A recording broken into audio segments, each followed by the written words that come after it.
Welcome to Punch Up. This is a review of the iPhone 16 Pro, the latest flagship model from Apple. Now, at first glance, the iPhone 16 Pro looks a lot like the iPhone 15 Pro, but there are minor differences on the outside and inside. So first is a new 6.3-inch screen, and that is because of the slimmer bezels on the face, and that goes to a 460 ppi and now 2000 nit peak brightness. And also on the inside is the new A18 Pro with a new 6-core CPU, 6-core GPU, and a 16-core neural engine. So you'll see that performance gains mostly in gaming, or if you are doing any video editing, then it'll export a file faster than it would with the A17 Pro. So on the camera front, there is a new 48 megapixel ultra wide. So before it was a 12 megapixel. And the 12 megapixel telephoto now goes to 5 times. This year's key new feature on the iPhone 16 Pro is camera control, and that is a flat button that rests below the power button. And what it does is it lets you access the camera quickly, and also some menu functions that you would normally be able to do on the screen, you can do all from the button. So you just hit the button once and it opens the camera. And then if you do a half press, then it goes into a quick zoom function, so you could slide around and get to a really granular zoom to go in between the 1 times, 2 times, 5 times. And if you half press twice, then it initiates a menu so that you can go through and set your f-stop, tone, and other settings that you could do normally on the face of the camera. Now, I found it a little bit difficult to use at first because sliding left and right doesn't automatically get you to the next feature sometimes, and then you aren't quite sure how to get out of it. And so if you just leave it alone, it'll disappear. Or if you half press twice, it'll go back to the menu before. So it's confusing. I don't know that a lot of people would use it outside of diehard camera users. A lot of people just want to open up their phone and take a quick picture and that's it. So this is really meant for camera enthusiasts.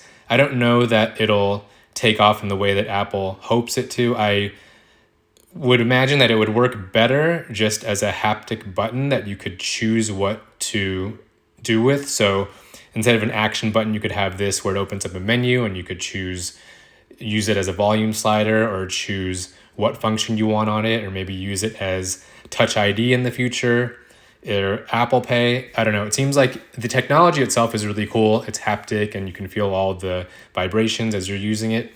But as just a specific camera focused button, it doesn't seem like it'll just provide a lot of functionality for most users. And I hope to see the technology in the future used on other things that could maybe expand the function of that button. As always, the iPhone takes some great photos, and this is with the main 48 megapixel camera. This is with the new 48 megapixel ultra wide, so you can see it's very clear, very sharp, and at a wide angle. And this is a 4K 60 video footage with the new 5 times telephoto lens, and see how smoothly it goes in between the lenses, and only the iPhone can do that.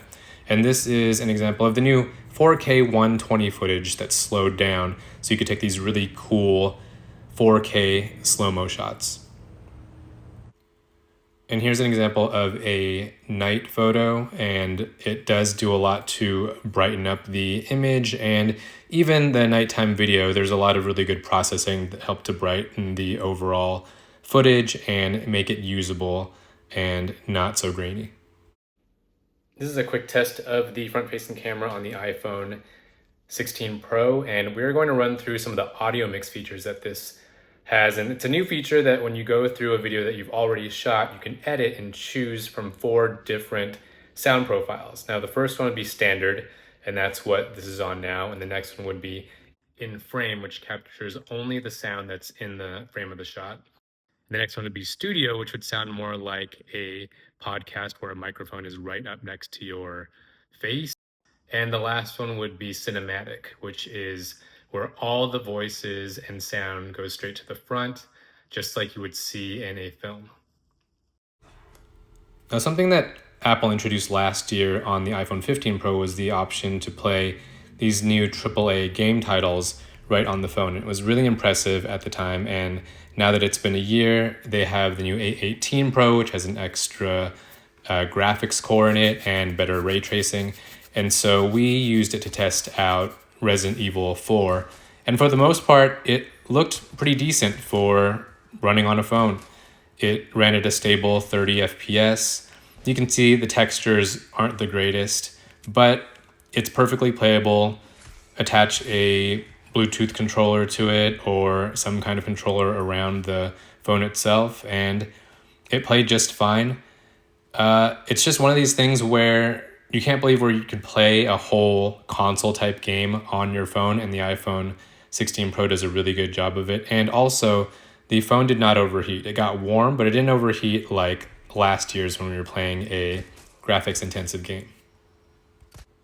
One thing that you will not find on this phone at launch is, of course, Apple Intelligence. So it was a really big deal about having AI on the iPhone 16 Pro, and it's not ready until iOS 18.1. So don't buy this expecting to use Apple Intelligence out of the box.